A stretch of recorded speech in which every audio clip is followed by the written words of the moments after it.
Okay, nanay ng isang pinakasikat na artista, babae. At may ano siya, trending siya palagi. Oo. Sa, pinakasikat. sa Pinakasikat. Yung nanay. Yung anak, syempre. Lalaki ba yung anak o babae? Babae. Yung nanay hindi naman artista, pero nakikita sa TV.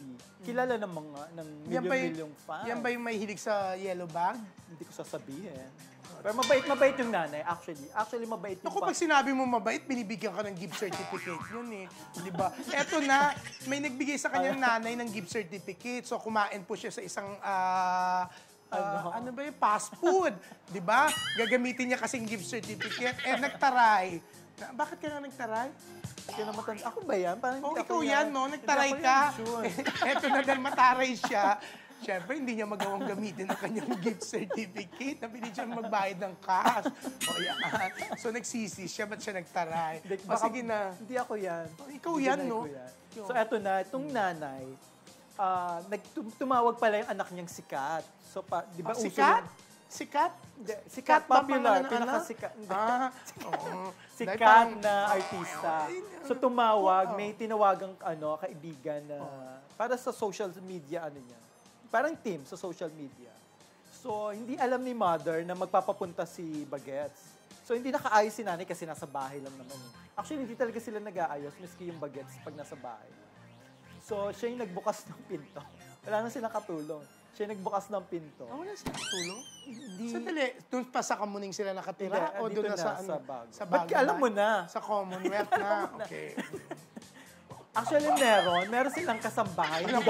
Iniiba mo istorya, hindi katulong, kasambahay. Kasambahay. Proper. May kasambahay sila, pero siguro may ginagawa. Hindi naman pala utos yung pamilya na to.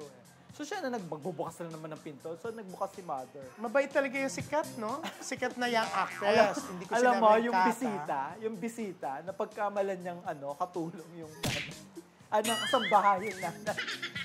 Alam mo, natawa na lang yung nanay. Hindi niya nalang sinaway. Di ba may sinabi siya doon sa nanay? Inutusan niya. Bigyan ng tubig. Kasi baka siguro, Day, pengin tubig. Pengi puto. Hindi naman day. Pengi tubig. Dati kasi sabi mo sa akin, Day, pengin tubig. Hindi naman ganun. Iniiba mo istorya, Hindi naman ganun kaloko. Pag on-air lang, iba na istorya mo, ha? Hindi, so... Ini-edit mo, pinapaganda mo. Wala namang, hindi naman big deal to sa nanay. Natawa pa nga siya, nagkinukwento niya. Proud pa nga siya, parang, pagkamalan akong kasambahay ng bisita.